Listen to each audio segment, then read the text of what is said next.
possibly can. But there's some paintings like Pollock or whatever, like if you're in the upper valleys, that you can't really copy because they painted on the ground. Yeah. So I don't think the copyists are allowed in there. Because Maybe Pollock was showing like, paint buckets. yeah. But that's like the impression stuff would be so cool. Dude, I think so too. Yeah. I think that's like the funnest, the loosest. Yes. So as long as you get the, Hello. the proportions. Yeah, there you go. The idea is like, you're copying a painting, Jakey.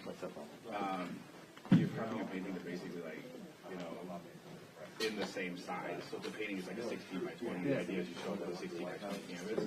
I've seen a couple of times people doing like a smaller version or a bigger version, or like if they're trying to learn hands, they'll just like take like a canvas the size of the hands and just do hands. So it's like it's a lot of latitude. So That's so awesome. yeah, Well, it's fun. Yeah, I don't know what my craziest thing mother's gonna to do. You should start Yeah, throwing down. I'm like, I don't know, but if you're gonna be that, I'm gonna just copy it. Looking for you. But throw tomatoes. Stack two canvases on, move on to that, you know. So it's amazing. Yeah, I believe so. That's awesome. It's kind of wild though, because they have like $200 million paintings there that don't have a glass case. They're not like Where are you talking about, Robo? the National Gallery of Art. You gonna go jack some up? No, I'm gonna go copy them. Yeah, exactly. I was like, You gotta get in there, man. dude, that's like You gotta get in there, dude. National Portrait Gallery has a lot of wall space right now though. They took down like all the black portraits. It's, Is that at Smithsonian? yeah, downtown. Yeah, man. I never keep track what Smithsonian is. Most, it's like Most shit is. most shit is. Yeah, there are a couple that aren't. But the portrait gallery must be, right? yeah. No, yeah, of course, yeah. Hirshhorn, Native American, Museum of Black History. Which They're all ones? just- Well, I know that is. I know those ones are. Which are? Redwood is. Redwick is not. It's not. I don't think. Corcoran's not. Corcoran's not. Corcoran's owned by GW now. Yeah. Because it used to be Yeah. a school, Okay. and then I think the school went under, and GW bought it. Because that's the one right by the White House, right? Corcoran? Redwick is by the way. Yeah. Wait, Renwick is that was the local. Like right across the street. Yeah, but no. Yeah. Corcoran is on 17th Street, like southwest. Okay, gotcha. Yeah, no, That sounds right. Yeah. Which is the one where they Yeah, where they compressor right now. No, it's no. That's right. I'll feel it out. The one that's dude owns out in Maryland. That's like, Yeah. Dude, that's like appointment only. Is it? And it takes like months to get an appointment. But apparently it's sick. Yeah. Who's telling me about I know who owns Okay, it. cool. No, I appreciate the Joe insight. Perticone was telling me about it. All right, talk soon. All I- right, but Yeah. It's supposed to be awesome. It's like one of the best private art collections. Yeah. No, but there's a program called the Copyist Program at the National Gallery of Art where they'll give you like basically like a pass to just copy paintings. That's cool. Yeah, so Ben got my letter of recommendation along with Senator the Spouse absolute and artistic Cantwell. authority. Here, Scotty. Good morning.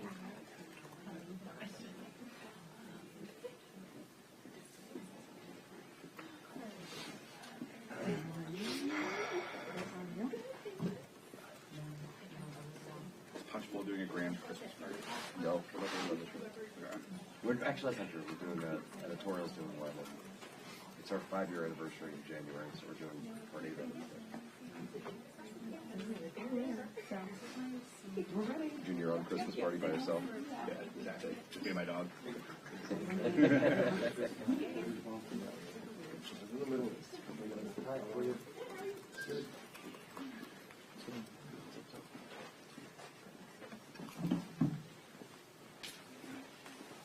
Morning. What's up, man? How you doing? Gotta rest first. We're just in the hallway. Yeah. What a lobster. Gosh, I know. There's at first I was like, I thought we were going to be covering healthcare this morning, but then suddenly there was a desire for Hank's Rubio, so Oh, good for you. So you went to a different I madhouse. went to a different madhouse, yeah. So now I'm here to see if he does take healthcare, so I can take that back, and then go back to Hank's Rubio. Right. Thanksgiving. How was it? It was good. I had 2 of them. 2 Thanksgivings. I did, yeah. We had Nice. family reunion, little regular things. Oh, that's fantastic. Yeah. How about you? 2 Thanksgivings. Yeah. Yeah. We had the family one, and then my girlfriend's Thanksgiving. We couldn't coordinate, so I just went up and saw her for that one. Oh, that's nice. Yeah, it was cool. And now I'm just counting down the days for Christmas because I'm officially in the holiday slump. Bill, is this your first speaker briefing? Second. I was gonna welcome you. Just- My 4,000. I mean, it's everybody, it's the love. How many for you? It's us. Oh, yeah. Don't depress me. No, just the speaker. Problem solved. I know where the RSC meets. Yeah. They're supposed to be The basement by where they usually do, or is that The fact they that usually she's meet by? doing so much damage control is curious. I remember going down to the basement one time for a problem, so I was talking to somebody, but I don't know if that's still the case. It tends to be I do remember that, but it was like it's in like that back door. So if you're walking down to H. And also, what is a post well? To the regular room that you guys were staying in, HC5, and instead of making that right stroke that ramp, You know, it's funny. there's like that other. There was a short period of time when Rhinesport, my daughter and my daughter were on the same Yeah, I thought that's where we're at. I could be wrong. This was like a year ago, so I don't know. This was right after. It was before P7 P7 was inaugurated, so it was this time last year. And he and I got talking. I've been for a long time. They don't. No. So you know, Still tongue tension is what about the elk shit. Gosh. There's no such thing as a tight ship. It just doesn't. Like, she has that image. So people feed them into that image. But there's no. moderates are flying right It's now. going to be as crazy as it is. Sad. So I don't know. We were kind of rereading the bill yesterday. Yes. She put out a tweet. Oh no, this is horrible. Right. I mean, it sounds like they're not going to fire anybody until the 20th, right? Because they want the narrative to be that they kept the whole cabinet in place for a year. Oh, I guess so.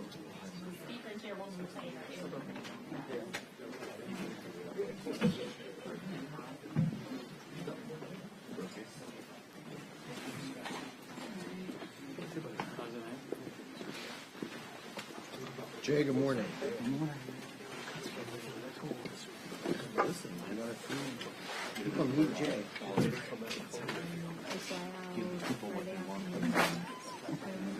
At least that's how my mother feels. No, I'm just around here. I think I went after my dog last year, and it became like a fiasco trying to get up to be. Was it just like, was it just like travel, like weather or whatever? It was just a dog. Oh, it was just a dog. Give it to you at noon. But it was like ancient. No. And I was like, I bought a seat. Oh, happy birthday, for her. Put her in the seat. On the way there, nobody cared. And on the way back, I was just like, No, I give. How old are you? You're gonna like it. Actually, you were who I had in mind for I'm 51. What? I thought you were thinking about Bakersfield. Crazy, man. Yeah. Connections everywhere. I'm gonna lie. fantastic. You got along with Roy. Some of them are still in the booth. I still eat them every now and then. We only realized late last week that they were 2 tiers. Most it's because it's my second year. There's a top layer and a bottom. It's the same. They're all new. And the National Gallery of Art is Cleared out the first layer. It's like Ali and I discovered for the second. That's right. It hasn't been good for my health. But it's been great. However, I think that my favorite might have to be Portuguese. That's right. what do you think? I guess 2 of the 5 floors, because they have that double. Yeah, they have the top 3. That's like a combo situation. Yeah. But 2 of them are blank right now because they're reshuffling the paintings. But you know that top one where like Mohammed Ali is and like Ella versus Jay, it's like completely bare right now. Yeah. So hopefully they put some new stuff in here. Like, you mean like the study area and then the 2 floors above? Yeah. Did they have stuff up there? I mean, there were some spots that I didn't have paintings. Like, you know, in those little hollow walls, that they have the paintings. But then I found like all I feel like the vote would love the incorporated. Yeah. And Musk is open. That's not an insult. I feel like those are harder to move. How does one do that? At the, They had up there, like, so I guess like back in the 50s, Time Magazine commissioned a paper to do this. Literally one of the best.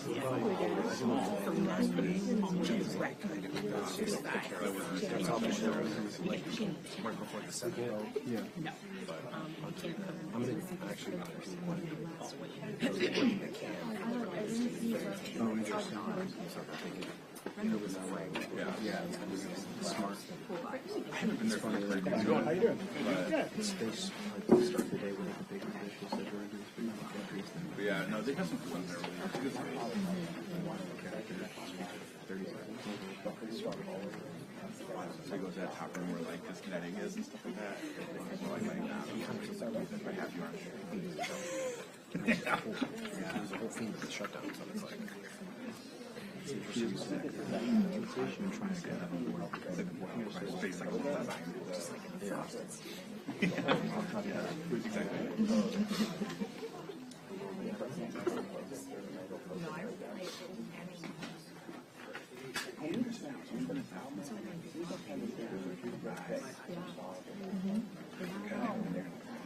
It's not free, but like after 4 p.m. you do $5 tickets. Okay. What time is it close? It's 5:30. Okay.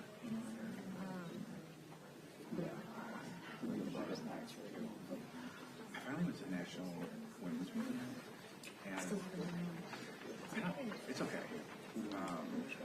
It was not cheap. It was, you know, for, yeah, it was like $18 or something like that. Never sure it was. But, Library of Congress and yeah.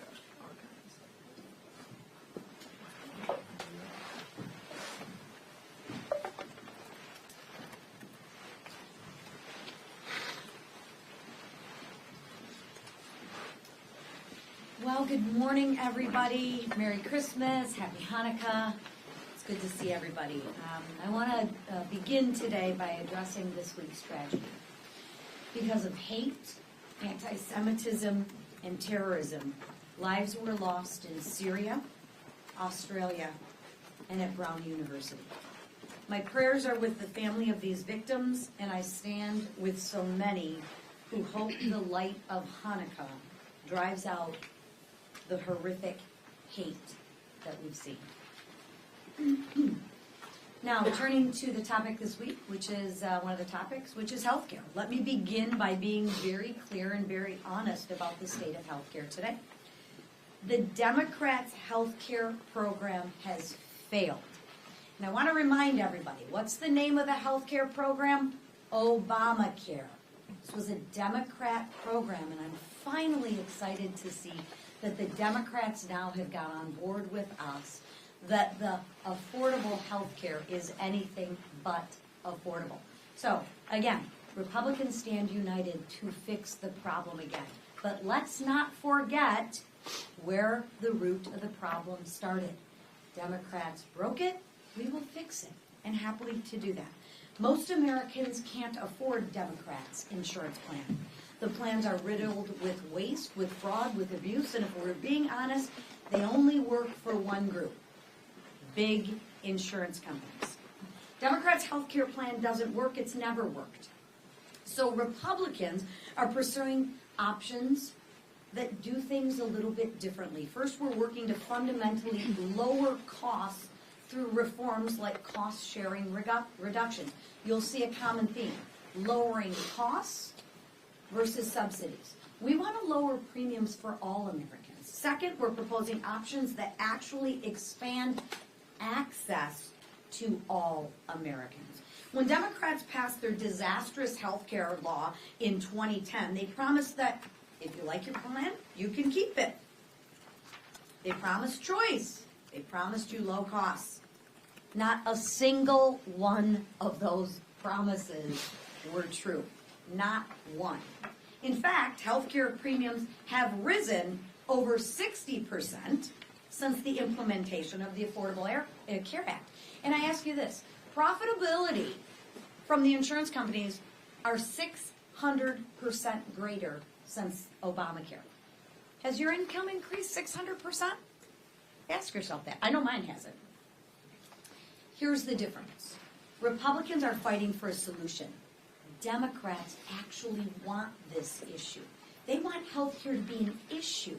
Republicans actually want solutions for Americans to bring down premiums, not subsidies. That's why Democrats are refusing to rally around real reforms. Instead, they're embracing the very broken system of which they created. But this has been true all year. Democrats have pushed political issues while Republicans have actually delivered solutions. No one's talking about the border today, right? Why is that? It's because we fixed it. The border's closed. People are safe. But you don't hear anyone talking about that because Republicans fixed it. Republicans delivered bigger paychecks by eliminating taxes on tips, taxes on overtime, taxes on Social Security. Republicans delivered lower gas prices by cutting regulation and expanding permitting reform. Time and time again, Republicans delivered results for the American people. Real results. And we're just getting started. When we return in the new year, we're going to see a continued focus and push for lower costs and bigger paychecks because that's what the American people need from us. That's what they want from us. Now, with that, I'm going to turn it over to Representative Marionette Miller-Meeks, who is a veteran and a doctor who's actually been the leading voice here in the Republican healthcare solution. Marionette? Well, I thank Chairwoman McLean, but also Speaker Johnson, Leaders Scalise, Whip Emmer.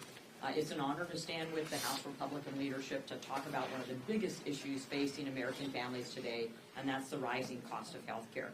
As Chairwoman McLean said, I'm an Army veteran. I was both a nurse and a physician, and I'm the only member of Congress to have served as the State Director of the Public Health Department.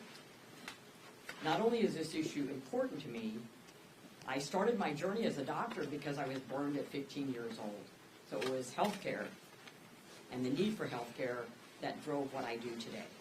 And I spent my career treating patients and fixing broken systems, solving problems, and I can tell you, thanks to the Democrats' failed policy, which they now admit, our healthcare system went from ill to the ICU. For 15 years, the Unaffordable Care Act, also known as Obamacare, has done the opposite of what it promised. President Obama promised to lower premiums by $2,500 and to bend the cost curve down. Has that happened? No. Not in the past 15 years, and it won't happen if we just continue to pass subsidies on to profitable health insurance companies. It doesn't even include out-of-pocket cost. It's not sustainable, and it's not working. Republicans want to lower health care costs for everyone, not just a select few, and not just to continue to subsidize profitable insurance companies. Our plan, the Lower Health Care Premiums for All Americans Act, is the Republican solution to this crisis. It doesn't throw more taxpayer dollars at insurance companies. It puts patients and doctors in the driver's seat. Our bill lowers premiums by 11% by funding cost-sharing reductions the right way, not just through COVID-era bailouts that benefited only big insurers. That's up to $1,871 in savings for families each year and over $36 billion in taxpayer savings. We're delivering real PBM reform to stop middlemen from inflating drug prices. Even in my own state, my PBM transparency bill that passed in 2019 when I was a state senator, one of our counties reported that they saved $80,000 last year through their transparency alone. We want to give small businesses the ability and the power to negotiate better deals. That alone will save taxpayers $2 billion, but most importantly, save small businesses. We're expanding association health plans by allowing small businesses and self-employed workers to team up to expand choices, which result in premiums going down by as much as 30%, even those small businesses that are in the exchanges. As we're strengthening choice arrangements so more small businesses can afford to offer coverage and more workers can choose a plan that fits their lives and their budgets. This is a plan for working Americans, not for profitable insurance companies. It's about lowering costs, increasing access, and restoring sanity to our healthcare system. Most importantly, it is a plan that lowers healthcare costs for everyone and puts patients and doctors in the driver's seat. Thank you, and I look forward to getting this bill across the finish line and to the American people. Like our conference chair, I want to start by offering my condolences to the families and the victims of several tragic events over the weekend. The shooting at Brown University that took the lives of 2 promising young students. The vicious ISIS attack on our service members in Syria that claimed 3 American lives. And finally, the horrific anti-Semitic terrorist attack in Australia that killed 15 innocent people at a Hanukkah celebration. Our hearts are heavy as we grieve the evil that was put on display this past weekend, and we continue to pray for the full recovery of those injured and for the comfort of the families whose lives are now forever changed. Now, turning our attention to the House Republican agenda. This year, Republicans delivered one of the most consequential pieces of legislation in our lifetime. The Working Families Tax Cut Act, passed by the House Republicans and signed into law by President Trump, achieved historic America First victories, such as no tax on tips, no tax on overtime, tax relief for seniors, an increased child tax credit, and Trump savings accounts for newborn children. 2026 is gearing up to be the year of deeper pocketbooks and lower costs for the American people. Thanks to this landmark legislation, tax refunds could increase by $1,000 per taxpayer next year. That's more money in your pocket for you to invest, save, and grow. Waitresses, law enforcement officers, and parents will have more of their hard-earned dollars to put food on the table and to support their families. Not only did our bill deliver the largest tax cut for middle-class Americans, it also addressed rampant waste, fraud, and abuse in programs like Medicaid and SNAP. As we have all witnessed with the fraud scandals coming out of our state of Minnesota, these programs have long been ripe for fraud. But House Republicans and Donald Trump implemented common sense reforms to strengthen the system to benefit the people who need it the most, not fraudsters who sent millions to terrorists abroad. Which brings me to addressing the failure of my governor, Tim Walz. We anxiously await Tim Walz's response to House Oversight Committee Chairman Jamie Comer regarding what he knew about the $1 billion in fraud. Walz has had 7 years to address and stop the fraud. It wasn't until President Trump made this a national issue that Walz started to pretend that he cares about his constituents' tax dollars supporting a terrorist group in Somalia. Accountability is coming, Governor. Our dishonest, failed governor must and will answer for his complete incompetence. With that, I'll turn it over to our leader, Steve Scalise. Thank you, Wes. My prayers go out to all those killed in so many different horrible tragedies. I mean, here in America, Brown University, you look at our 2 Army soldiers that were killed, the anti-Semitic attacks on the other side of the globe. Just reminds you, during this Christmas season, this Hanukkah season, it's a special time. It's a time we celebrate, but it's also a time where evil still lurks here and all around the globe. And we just pray for those who have been murdered, harmed, injured. We pray for those who have evil in their hearts, that God can touch them and hopefully remove that evil so that they don't go harm innocent people. This week here in the House, as we finish our work for the year, we're taking up some very important bills. And start with the SPEED Act. We've heard complaints from members all across the country that know that just trying to build things in America, road projects, bridges, pipelines to move energy, anything you're trying to do, more and more laws are getting in the way. NEPA is a heavily abused law that delays a lot of the projects that ought to be built. Bruce Westerman and his committee have done incredible work to bring a bipartisan bill that starts to address the abuses here in NEPA so that we can actually build things in America again. You know, you think about the cost savings that would come if it only takes 2 years instead of 10 years to build a major project. And we all know what's happening all across America, why so many projects are shelved in many cases, or take so long to be built because of the abuses of some of these laws, like NEPA, Endangered Species Act, Clean Water Act, Clean Air Act. All of these laws are being heavily abused, so this is a really important first step, getting the SPEED Act passed to get real meaningful permitting reform.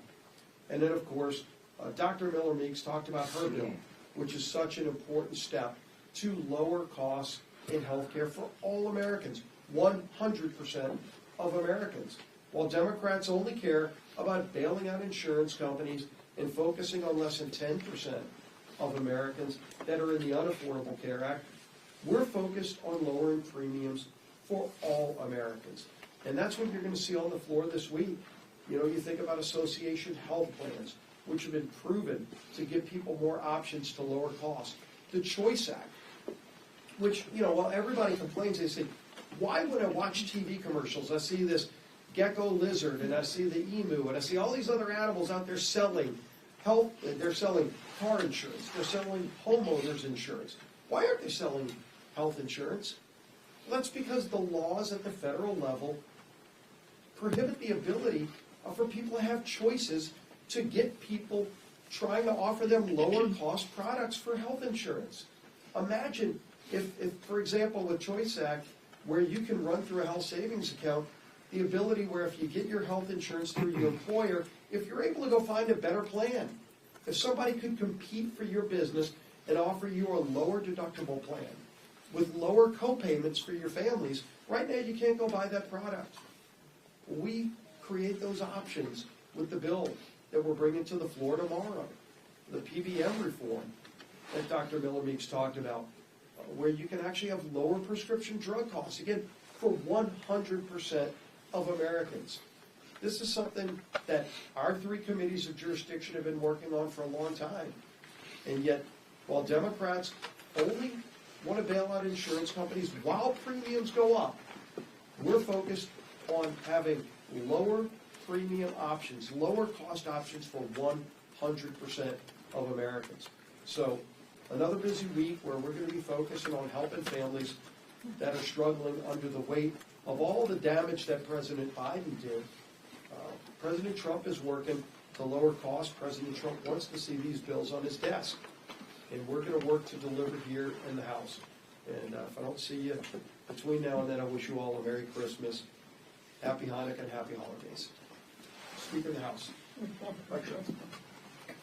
rarely get to raise the podium, but I'm going to take the opportunity. Good morning, everybody. Thank you to Dr. Miller Meeks for joining us on what is our last leadership press conference of the year. And I just want to say to all of you, press board, thanks for being here each week and covering all of this. It's been a hugely historic week and year in so many ways, and a hugely consequential Congress, and you've had a lot to cover. So we do, as everybody said, wish you Merry Christmas, Happy Hanukkah, and hope you get some well-deserved rest over the short holiday. Since Congress reopened, following the end of the Democrat shutdown, the longest in American history, Republicans have passed, since we came back, 41 pieces of legislation, and of course, as you've heard this morning, we're set to pass even more. Chief among them is the Lower Health Care Premiums for All Americans Act. It is aptly and appropriately named because that's exactly what it's going to do, as everybody has explained this morning.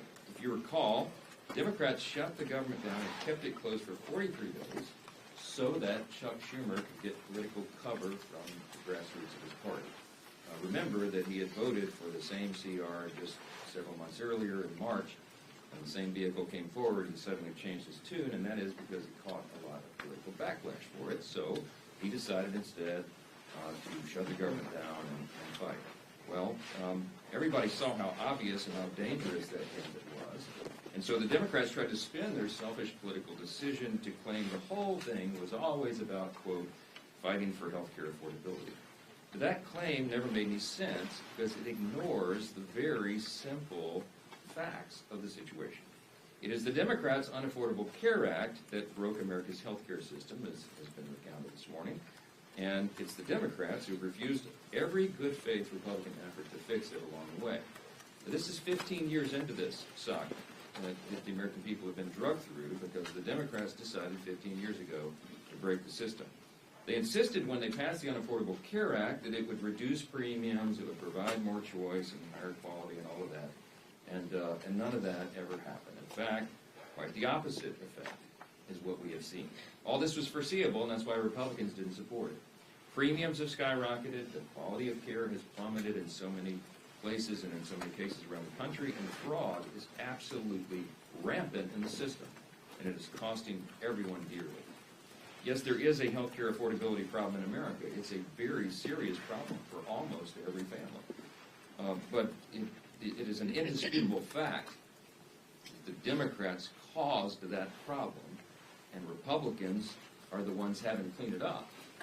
For 15 long years, Americans have now faced skyrocketing premiums, fewer quality choices, inefficient care, and widespread fraud, waste, and abuse. Benchmark premiums on the Obamacare marketplace for every plan, listen to this, have increased 80% overall since 2014, and they're continuing to rise. The Unaffordable Care Act marketplace has resulted in lower quality plan offerings and less consumer choices today. Fraud is absolutely rampant. Paragon Health is one of the analyst groups, and they estimate there's over 6.4 million people who are improperly enrolled in the Obamacare exchanges. And a recent GAO study, the Government Accountability Office, found some staggering facts. It proved what we all know intuitively about the fraud that's involved in this program. They found that Obamacare's subsidy system lacks even the most basic guardrails to prevent fraud, waste, and abuse. And I think that study is something that you should all dig into. It should be on the front page of every newspaper because it is shocking, alarming. Over the last 2 years, for example, the investigators of the GAO, Government Accountability Office, they did a little experiment. They in 24 different cases, they applied for Obamacare subsidies. They did it fraudulently by intent. So 24 applications with no Social Security data attached, none of that information that's necessary to actually apply, no citizenship proof attached, and none of the income documents and all the things that are supposed to be applied and included in an application. Now guess what? Out of the 24, 23 of them were approved. And they've been paid tens of thousands of dollars, some of them as recently as September of this year, the GAO tracking all of this fraud, wondering, hoping if anybody will ever pay any attention to it and stop it. That's not the only thing they found. The report also found that in 2023, 29,000 Social Security numbers were used by multiple persons. In 2024, 68,000 Social Security numbers used by multiple people to bilk the system, to defraud the system, and to take dollars to themselves. You had, in one case, there was over 120 individuals using the same Social Security number to get these benefits, and it was never stopped. The GAO also found that more than $94 million last year alone was sent to insurers on behalf of people who were already deceased. It's a serious, serious problem in the system. It's why the costs are so high, and this is the system that Democrats in Congress want to extend without any reform. We just can't have that. The Washington Post summarized all this best in one simple sentence. They said, quote, "The real problem is that the Affordable Care Act was never actually affordable." That's the problem. America's healthcare system should be the envy of the world. Instead, it's the most expensive in the world, and the American people are not getting any healthier because of all this madness. A new Gallup poll released yesterday found that 70% of Americans have a negative outlook on our healthcare system for all the obvious reasons. All Americans deserve a healthcare system that puts patients first, one that meets their needs with more access, more choice, and more affordable quality care. And House Republicans have offered legislation to begin fixing what is broken and to restore integrity to our nation's healthcare system. And it's so long overdue. The lower healthcare premiums for all Americans Act be on the floor tomorrow, is the first big step in that regard. As has been noted by Dr. Miller Meeks and the other leaders here, it offers common sense solutions to lower premium costs for everybody, all Americans. It expands access to quality care, provides every American with more options and flexibility to choose coverage that works for them, and it brings greater transparency to America's healthcare system. And here's how. The bill has 5 key reforms. I'll just reiterate some of this real quickly. It reduces premium costs through cost-sharing reduction payments, brings pharmacy benefit manager transparency, and removes the hidden costs of prescription drugs. It allows small business owners and independent workers to form association health plans. It provides more choice for employees to customize their health care plans, and it protects small businesses from costly regulatory overreach. According to the latest CBO projection, Republicans' cost-sharing reduction payments, just that provision alone, would reduce premiums by at least 11% and will save taxpayers tens of billions of dollars, about $30 billion. Contrast this with the Democrats' proposal. Now, what is their proposal? The Democrats' subsidy proposal would only lower premiums for a small subset of people. Now, think of this. Just 7% of Americans would benefit. When they passed the COVID-era enhanced subsidy, enhanced payment tax credit, okay, it would only affect, and only did affect, 7% of American people. If it was extended today, if their gambit was done, and without any reforms, and they expanded it for 3 years, which is what they tried to do in the Senate, and they failed last week, and what they would try to do in the House, if allowed, that would only reduce, for the 7% of Americans, it would only reduce their costs by 5.7%. Okay, this is not some solution to the problem. It's just adding more money, it's further subsidizing a broken system, and the subsidies go to insurance companies. They're not trying to solve the cost problem. They're trying to hide that. And it's not the way to fix it. It would also, by the way, cost taxpayers, if the subsidy was extended, would cost American taxpayers $350 billion over the next 10 years. Again, the proposal doesn't lower health care costs in any way. It only hides the true cost of a failed law. I'll remind you, CSR payments are not a new idea. In fact, in 2017, the thing that we're going to put on the floor tomorrow, a big part of that, 196 House Democrats, many of them still in Congress, wrote a letter in support of that very idea. Exactly what the Republican bill this week will accomplish. Now, they won't tell you that this week. I'm certain they're all going to vote against it. Why? As was said here many times this morning, they do not want a solution. Democrats do not want a solution.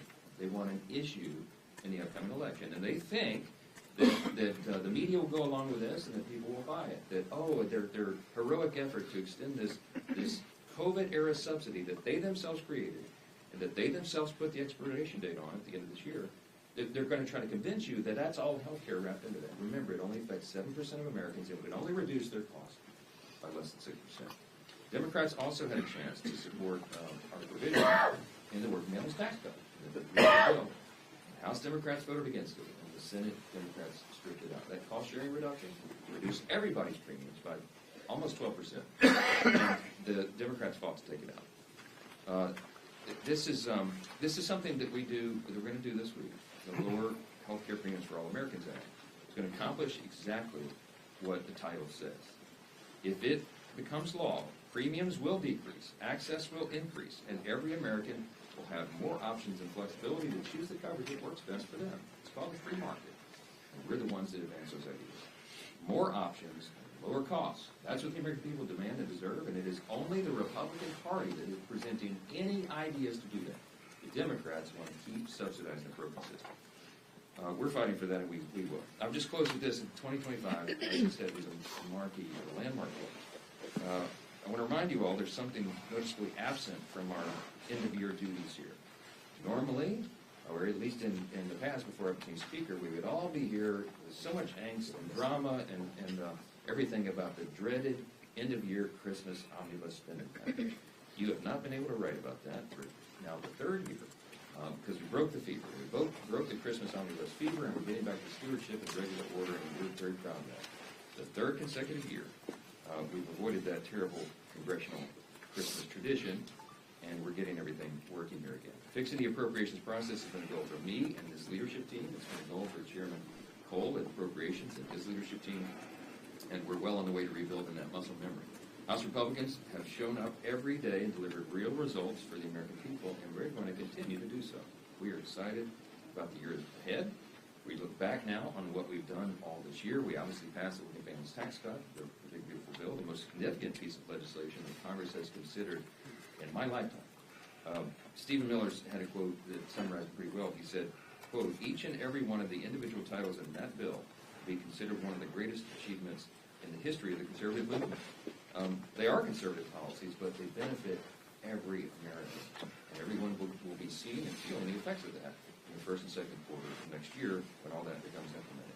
Here's, by way of reminder, real quick, legislation included the largest tax cut in American history, permanent extension of the reduced estate tax, Medicaid program reforms, expansion of SNAP work requirements, increased border enforcement and funding, no tax on tips, no tax on overtime, increased standard deduction for seniors, tax-free savings accounts for every child born in America, business tax provisions to incentivize investment and innovation and broaden the pathway out of poverty for more people. Wages will be increasing and costs will be going down. Many of these landmark provisions are set for implementation in the first, second quarter, as I said, and all boats will begin to rise. Just last week, Treasury Secretary Scott Bessent predicted $100 to $150 billion in new tax refunds, between $1,000 and $2,000 per household. And most of the estimates say that the average American household will have their take-home pay increase by at least $10,000. These are real, tangible benefits that this bill is going to offer to tens of millions of American families, and we're excited about what's ahead. It's just one more example of the many positive and transformational outcomes that we're going to see going into the next year. So far, House Republicans have passed 413 bills this year. We've codified 68 of President Trump's America First executive orders. We've repealed 23 Biden-era maddening regulations under the Congressional Review Act resolutions. We clawed back billions in wasteful spending through rescissions and opened numerous investigations into President Biden's failed administration. And we look forward to continuing all of that work when we return in 2026 and we go into an epic midterm election cycle. With that, I'll take a few questions. Mr. Speaker. We'll go to Bill Maloof. Keep going on the front row, man. Thank you, Mr. Speaker. Ahead of Jack Smith's deposition tomorrow, there's a new report out this morning that DOJ is getting ready to hand over Congress a batch of emails, specifically to the House Judiciary Committee. And in those emails, they allege it says that the FBI warned the Biden DOJ that there wasn't probable cause to raid Mar-a-Lago. Are you aware of this? Are you expecting to get these emails later today? What's your response? I've heard as much as you just reported there, and I have not had an opportunity to review any of that yet. But it would verify and I think affirm much of what we understood from the very beginning. As you all know, I used to serve on the House Judiciary Committee where I was made Speaker in October of 23, and we spent a lot of time uncovering just the complete and total weaponization of the Department of Justice under the Biden administration.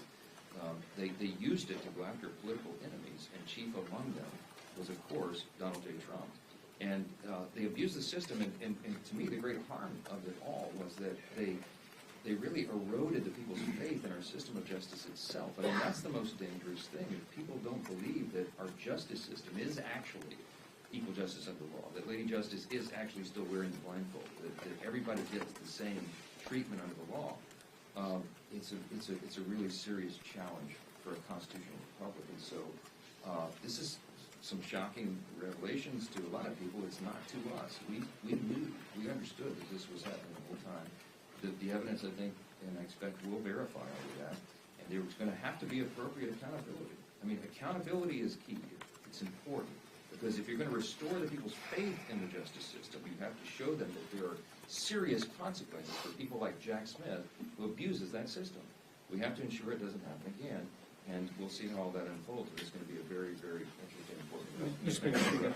Thank you, Mr. Leader. This morning, Congressman Mike Lawler said that it was political malpractice to not allow a vote on the ACA subsidy extension this week. What's your reaction to that? And will Republicans suffer any political blowback for not allowing something like that to come to the floor with moderates? Well, Mike Lawler is a very dear friend and a close colleague of mine. Ironically, weekend before last, I was in New York, in his district on Long Island, and we were campaigning together, ensuring that he gets reelected. Mike Lawler fights hard for New York, as every Republican in this conference does for their districts. The districts are different, they have different priorities and ideas, but we do have, there's about a dozen members in the conference that are in the swing districts who are fighting hard to make sure that they reduce costs for all of their constituents. And many of them did want to vote on this Obamacare, COVID-era subsidy the Democrats created.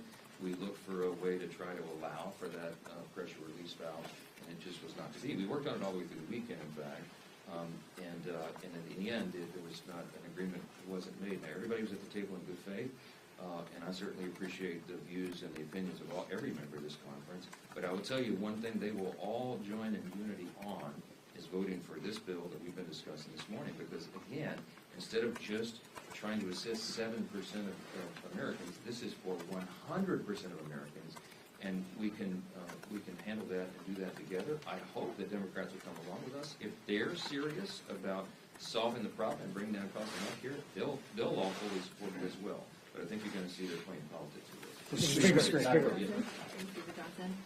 Last week, President Trump said that his legislative agenda is essentially done.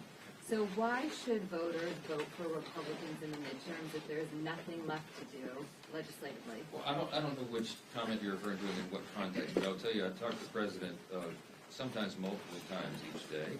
He and I and his team and our teams work around the clock. Literally, the President and I will talk sometimes at midnight and then again at 6 a.m. I mean, this President doesn't sleep. He's working all the time.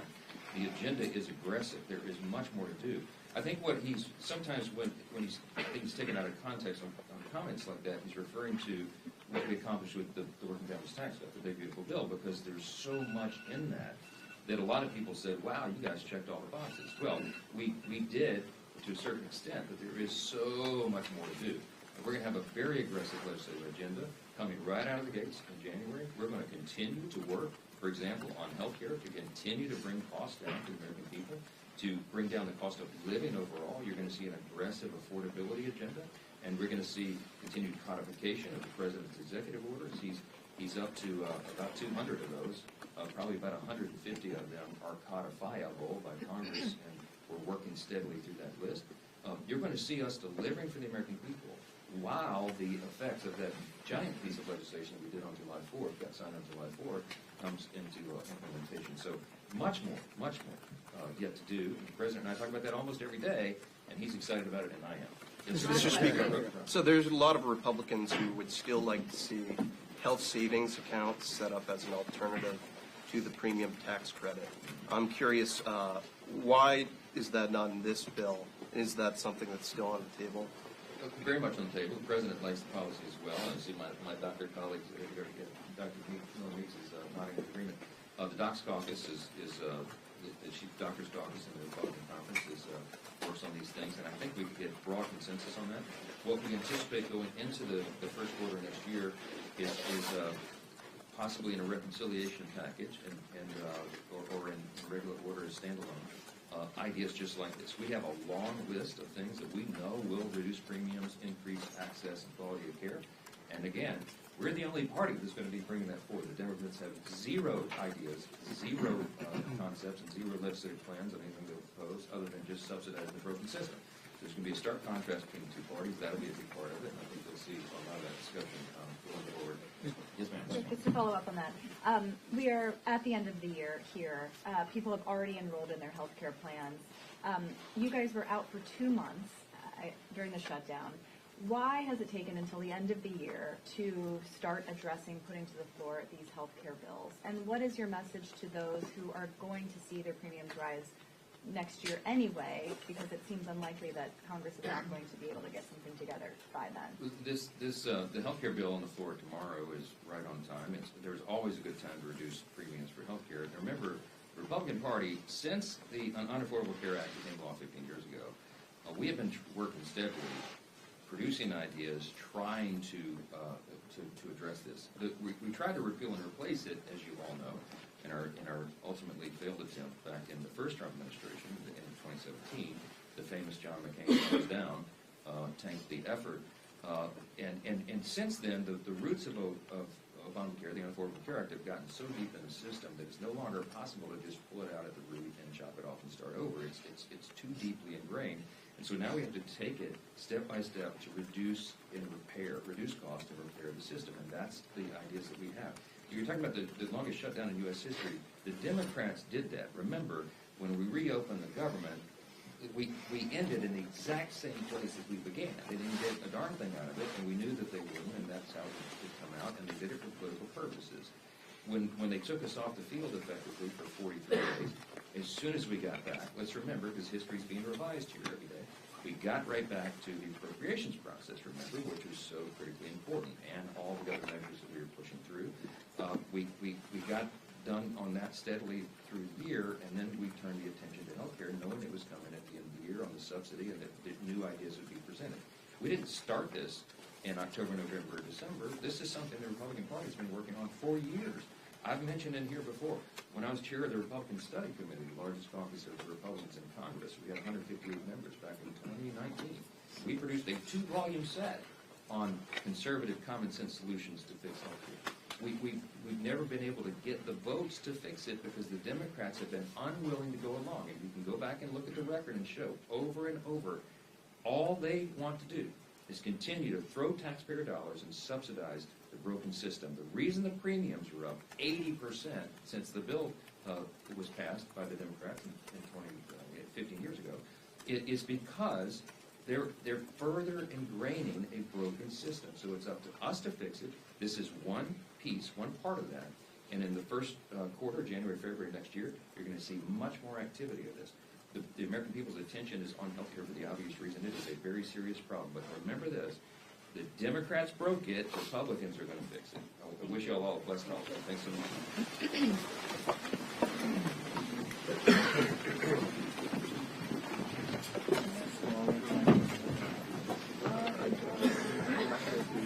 Got all that?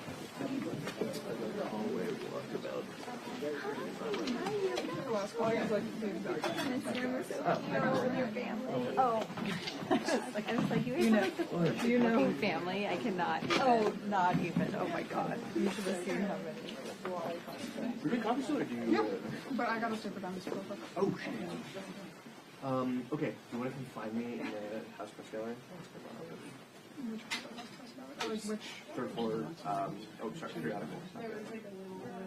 It's Sorry about that. Oh, okay. That's right. Okay. Yes. Yeah, I imagine that's exactly the case.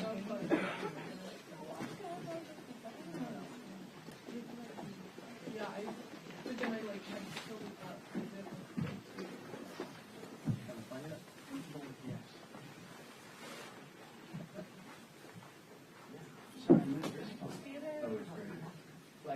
That's what I'm angels.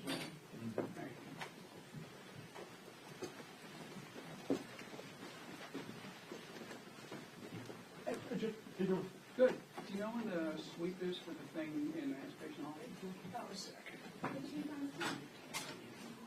Snappy glasses. You like them? Thank you.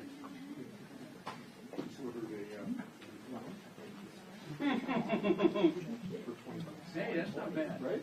I've got readers and they cost more than I'm a cheap reader, can't no, that's worse than me. I lose a great book.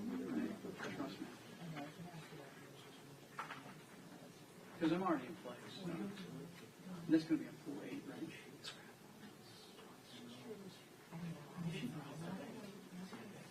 I'm sorry, so your question was? Sweep time for anticipation.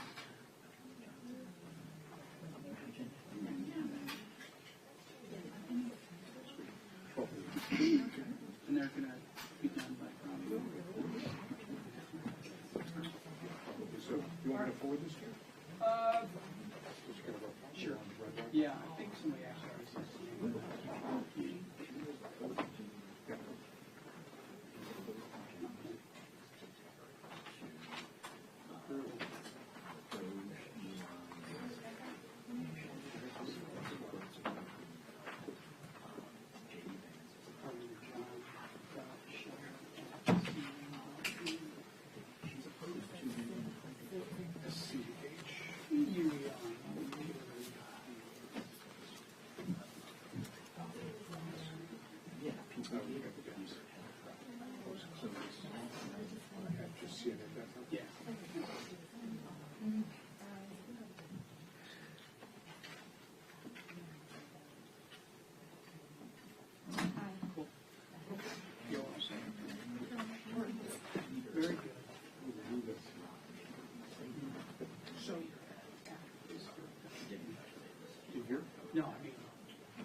Chelsea.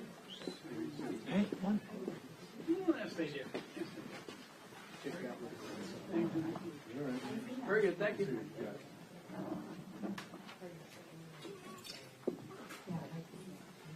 Have one of your little Wi-Fi hotspots, do you? No, sir.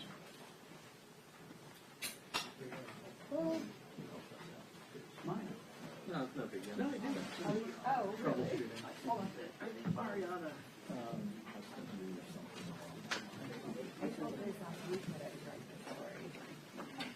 it came up.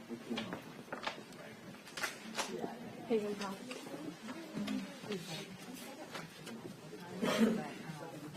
Question I wanted was the last one I got out. I just needed the longer sentence. Also said. Yeah.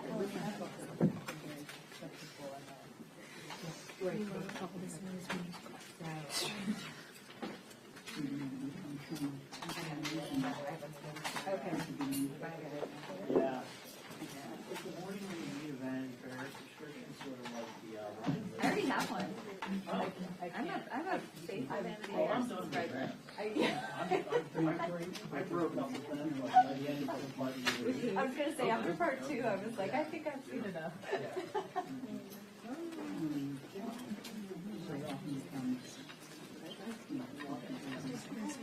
So I did manage to connect the camera to this router and then monitor it on the phone. So there's a whole happening at the end of that. I'm still trying to start it. See how quick as possible.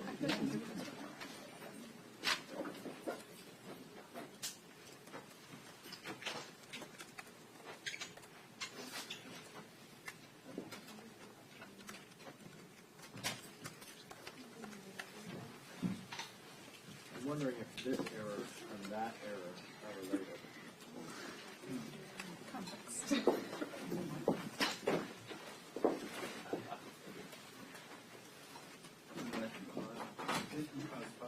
My other devices are on.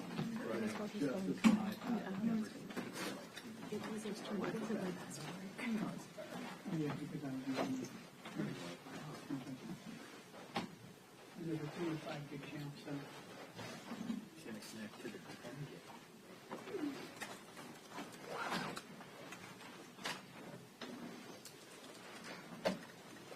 This would not be a good.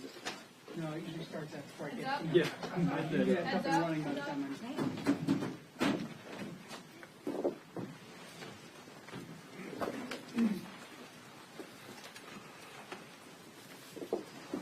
Hello, hello. Hello, everyone. I'm honored to be here with Vice Chair Ted Lieu and DCCC Chair Susan Delbene after our meeting across the street this morning with our colleagues. As many of you know, for months, Democrats have been sounding the alarm on the affordability crisis and the expiration of the affordable tax credits that will expire at the end of the year at the hands of Republican leadership. We've reached out, our proposed plans, anything we can do to get our colleagues in a position to work with us. We will meet with them anywhere, anytime, any place, if they come in good faith to work to extend these tax credits. But rather than accept the olive branch, Republicans have turned their backs on Congress and the American people across this country. Instead of doing what they know is right by their constituents, and oftentimes what their own members are telling them, they are going to choose to kowtow to Donald Trump and the most extreme members of their own party. Remember, Donald Trump promised to lower costs on day one. Hardworking families have been pleading for Republicans to do just that and to keep his promise. But instead of offering real solutions and working with us to achieve lower costs, congressional Republicans are putting on a show this week. Their bill, which may not even have the support of their entire conference, will not extend the Affordable Care Act tax credits and will not lower costs that families face. Even if it were to pass, it won't become law. This isn't a serious effort to address rising costs of health care that millions of Americans will face. Now, $1,000 more in new costs thanks to Republicans. Meanwhile, Democrats on both sides of the Capitol have a solution we are on board with: to extend the Affordable Care Act tax credits and ensure that Americans' premiums don't double, triple, or even quadruple. We only need 4 Republicans to join us. Time is still marching on while Republicans sit on their hands. The American people will pay the price for the inaction. The Republicans will no doubt pay a price at the ballot box next year. Next, I'll yield to Vice Chair Ted Lieu. Thank you, Chairman Aguilar. My heart goes out to the victims and the families and all those affected at the mass shooting at Brown University. I hope law enforcement catches the murderer soon and that that person is prosecuted to the fullest extent of the law.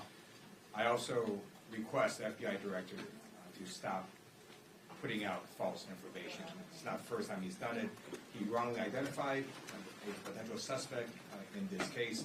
There's literally no reason for the FBI director to have to be the first one to tweet something, to put out these things before verifying the facts. And when he does that, it ends up potentially ruining lives, putting the public at risk, and it's not something that FBI director needs to do. I ask him to just stop doing that. I also wanted to say that my prayers are with the Jewish community, both in the United States and across the world. A heinous attack in Australia was completely devastating. No one should ever be targeted because of their religious beliefs, especially when they're practicing those religious beliefs. And anti-Semitism, both in the U.S. and around the world, has continued to grow. And we need to do more to stamp this form of discrimination out, one of the oldest in humankind. And it is a scourge upon humanity, and we need to all work together to eradicate it. Now I'd like to talk about jobs, which we've now reached the highest unemployment in since 2021, 4.6%. The American people know that the policies of Trump and Republicans are crushing people economically. We know costs also continue to rise, grocery costs, electricity costs, as well as healthcare costs. And Republicans have had an entire year to fix the healthcare system. They knew that the ACA subsidies were expiring, and they've done nothing about it. And this week, they still don't have a plan to restore the subsidies for the ACA. Democrats have a discharge petition. 214 members have signed it. We just need 4 Republicans to sign this discharge petition, and we can stop these premium rates from increasing for people on the ACA. And, I have a great honor now to introduce our tremendous field general and head of the DCCC, Susan Del Bene, from the great state of Washington. Good morning, everyone. Thanks to Chairman Aguilar and our Vice Chair, Ted Lieu, for inviting me today. Today we had caucus down the street, and we gave an update on our efforts to retake the majority and hold Republicans accountable for their disastrous agenda. Americans across the country are rejecting Republicans in election after election this year. They've made clear that they are souring on House Republicans' broken promises, and it's just been a series of broken promises. The American people want leaders who are going to stand up for them, address the issues that are making their lives more unaffordable, not just policies that are supporting the wealthiest few. And despite what their constituents are telling them about how they are struggling, Republicans don't seem to care. They're avoiding people back home. They're not meeting with their constituents because they're scared, and they don't want to hear the truth about how their policies are hurting working families. Well, no matter how hard they try to avoid hearing about it, there's no denying the facts that we've seen on the ground. Americans are literally paying a higher price for the GOP's failed agenda. Working families are being squeezed by rising grocery costs from tariffs. We're seeing monthly utility bills jump higher. Healthcare costs are going up, and premiums are poised to skyrocket for millions of people next year. The so-called health package that they're putting on the floor this week will do nothing to address the Republican healthcare crisis that they've created. Premiums will go up, millions will be priced out of their coverage, and those who can still afford it will get less while paying more. Republicans are ignoring the pain we're seeing across the country for everyday Americans, and make no mistake, it is going to cost them the majority. House Republicans and Donald Trump know they can't win on the issues, so they've turned to rigging the midterms instead in their desperate attempt to stay in power. But this cynical gambit by them isn't working either, and the American people hate what Republicans are trying to do. From California to Missouri, just last week in Indiana, people are fighting back against the Republican scheme to rig the midterm elections. And on issue after issue, we are seeing the American people sour on Republicans, rejecting their price hike policies and showing that they are ready for change, for people who will stand up for them. House Democrats are fighting every day to win back the majority across the country. It's why we expanded our map of offensive opportunities last week. We are absolutely on the offense, and we expect to continue to look at opportunities to win races across the country. So simply put, we have incredible candidates.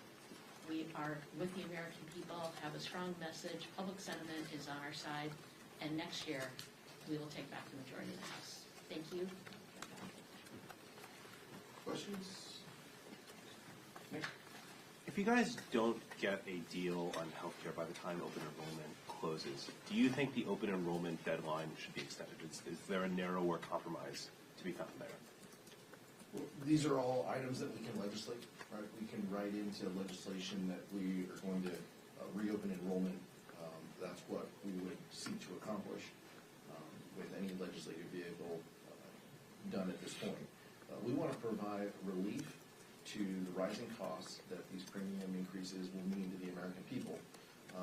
Many people haven't signed up for their health care because of those skyrocketing costs. So we want to give them an opportunity to join again. We want to make it clear for them that these costs shouldn't go up. We want to make it clear for them that $1,000 increases, are not what we should be doing. And so that's our focus and our goal, and we're prepared to meet with Republicans, talk with them in good faith if this is genuinely what they want to accomplish. Mike? Thank you, Mr. Chair. You mentioned that the bill that the Republicans plan to put on the floor this week will not make it into law even if it passes the House. Some of your Republican colleagues say the same thing about the Jeffries discharge petition, that even if you got 4 Republicans, it did not get, the 3-year extension didn't get 60 votes in the Senate last week. What's your response to that criticism? And then I have a question for Chair Delbene, if that's okay. Yeah, I'll let each of my colleagues also answer this one, because I think I think it's yet to be seen whether this can become law or not. You mentioned it didn't have 60 votes in the Senate, but it had a handful of Republicans, right? So let's talk with those Republicans. Let's talk with others. We only need a handful more over in the Senate for 3 years to become law. So let's find 4 willing to engage and sign this discharge petition, and then work on what we need to do to get a handful others in the Senate to come on board. But this is the closest path that we have in front of us. Other discharge petitions, 40, 50 signatures, that's fine. But this one we need 4. So let's see what we have here. If Republicans are serious about this, then they can sign our discharge petition and work with us in good faith. Seems like a reasonable place to land, given that their own leadership won't give them the time of day. We're happy to meet with them and talk with them about how we avoid increases to premiums that people have across the country. Vice Chair. And Chair, you mentioned that you all expanded the map last week. I'm curious if the pending Supreme Court Section 2 decision of the voting rights case have you made any contingencies for if the Supreme Court does end up overturning Section 2? How does that impact the map, given that you made those, offensive expansions last week? We're going to continue to stay updated on what happens with maps. Clearly, there are ongoing efforts. Republicans are looking at places like Florida, for example. So we're going to continue to update our map based on any changes that take place, and we will see what the Supreme Court decides. We'll still awaiting that decision, and how soon that will be or how late that will be will help us understand what impact it might have. But we understand we could hear any time on that, and we will wait to hear what the Supreme Court has to say. Thank you. You mentioned the other discharge petitions, which you don't seem to be in favor of, but those are closer to what the Republicans in the Senate have been talking about in their meetings yesterday and even while they were voting. Is there any chance that those move forward at all? Could Democrats get behind that to try and put the ball in the Senate's court? I don't speak Senate. I don't know what the Senate's working on. I've said that before, but what I said was, and I want to be very clear, House Democrats will engage with Republicans if they meet with us in good faith, if it extends the premium tax credits and saves money for the American people. That is our focus. The focus of the Affordable Care Act was to make sure that people weren't uninsured. At the time, we had 46 million people uninsured. We've got 20 million people uninsured now. The Affordable Care Act did that. Speaker Johnson might want to rewrite, history, but the Affordable Care Act did that. These premium tax credits did that. Expansion of Medicaid did that. Democrats' number one focus is ensuring that people are healthy and safe for them and their families. We want to avoid these increases that the American people are facing at the hands of Republican inaction. And we're willing to meet with Republicans and our colleagues. We continue to be open and have conversations with our colleagues about what the path forward is. What we're saying is this is the fastest and the soonest path. 4 signatures, we push it on the floor. Speaker Johnson, just like he did with the Epstein petition, could choose to put this on the floor once it has 218 signatures. He could do this. He is choosing not to. But that inaction is exactly what the American people see is wrong with Washington, D.C. and wrong with Republicans. Thank you. So Republicans have a provision on their health bill around cost-sharing reductions that includes language around how states whose health plans cover abortion will be excluded from this type of funding. 13 states currently require insurance, including the ACA, to cover abortion. California, Washington are 2 of those. Can y'all respond to how Republicans' bill could potentially make it so that 13 states don't have that type of funding, which is used to lower premiums? This just continues to be, and all of these, policies are. This is like the greatest hits of Republican healthcare solutions from 2007. Right? These are all old recycled policies that never became law. The provision that you're talking about specifically, and Chair Delbene can talk to this from a Ways and Means perspective, is meant to be punitive to blue states who believe that women should have health care coverage and that those decisions should be between a woman and her doctor on what that coverage looks like. That is our core belief, and that is our focus. Republicans seem hell-bent on wanting to continue to assault that provision and ensure that politicians make choices about women's health care rather than doctors and women. And so that's unfortunate. But it isn't surprising. And like I said, these are all recycled provisions that haven't become law, that have been pushed back against even by Republicans in the past. And so this is a collection of pieces that Speaker Johnson feels will unite his party and his caucus, his conference. And we'll see if that's the case. They turn their back on moderates engaging in proposals that would provide health care and lower these premium tax, lowering these premiums that people pay. We'll see what else. But generally, Republicans just take it. We'll just continue to vote, yes, because Donald Trump and Speaker Johnson tell them to. No, I agree. I think that we've seen attacks from this administration on healthcare across the board, on doctors' ability to help do what they think is best for patients to make decisions. So not surprising that Republicans continue down this path. But, we're going to stand up for healthcare for folks all across the country. They have created a healthcare crisis and raising costs for everyone.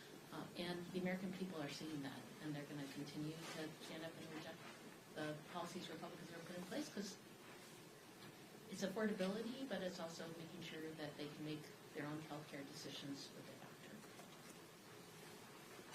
As it stands, Democrat leadership is not backing either of the bipartisan discharge petitions. And with that, are you prepared for possibly a fully Republican bill or no solution to happen at the end of the year? We'll see. Republicans have made that choice that they don't want to extend the premium tax credits. They made that choice in the law. They made that choice during the shutdown. They made that choice each and every legislative day that we've had. They have known that these tax credits expire at the end of the year, and the tax credits that they chose to extend We're all for, billionaires and corporations. They chose to leave the American public out in the cold. And so they have made this choice. What we are prepared to do is to help, is to dig in, to offer our votes on a reasonable solution.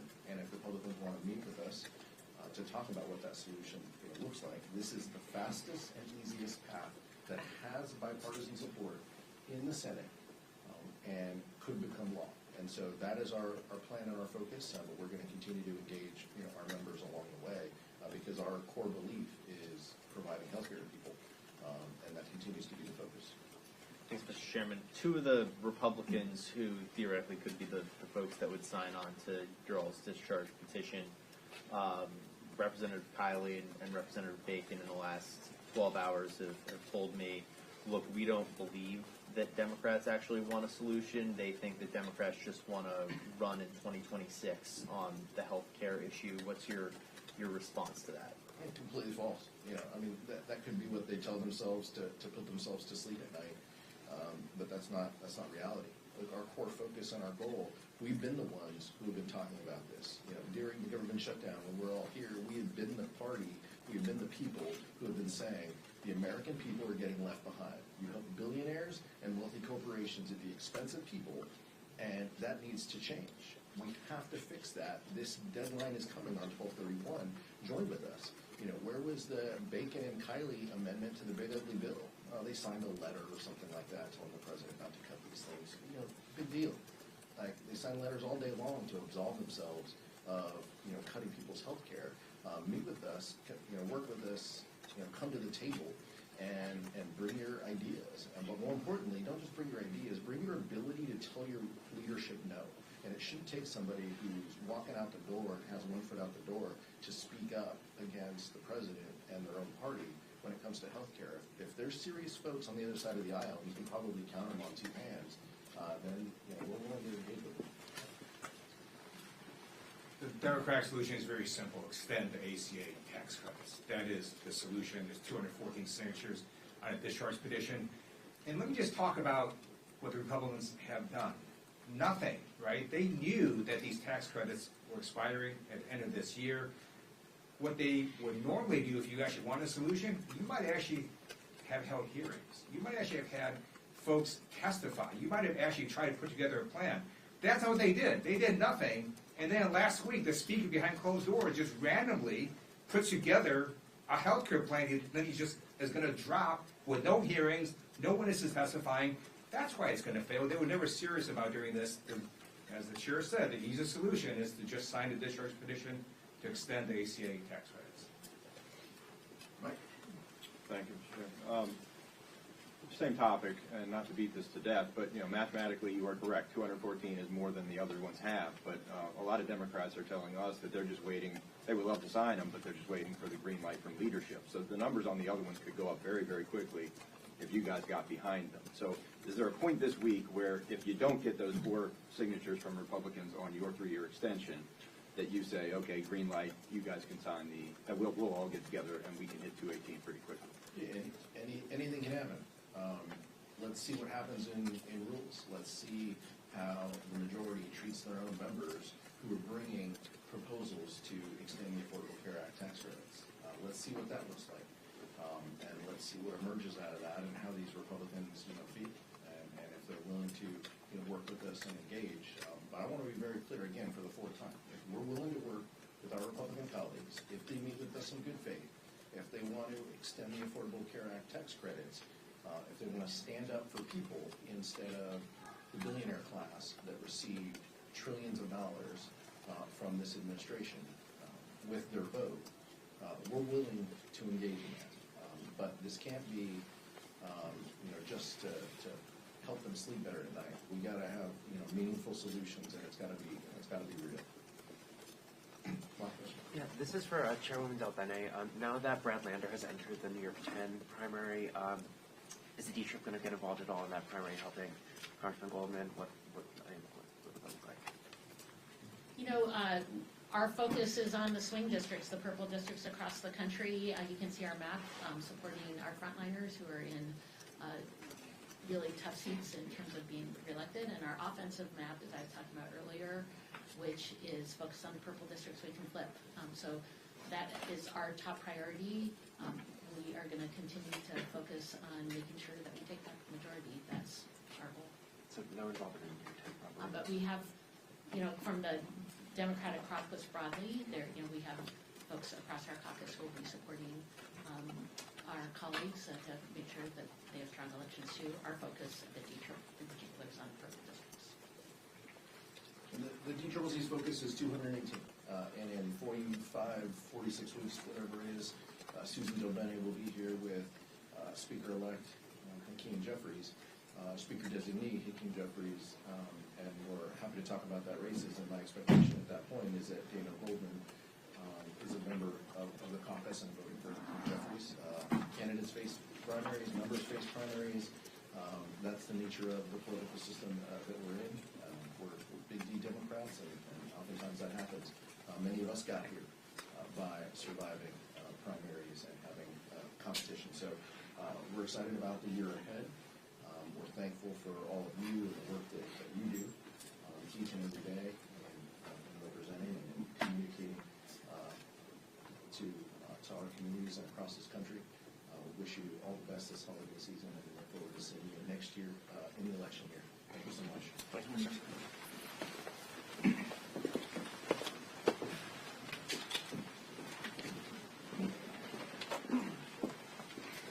My friends live on the road. Hi, Gabe. Oh, that was fun. Hi, Ken. I looked over and I was like, wait, is that all right there? Did we all?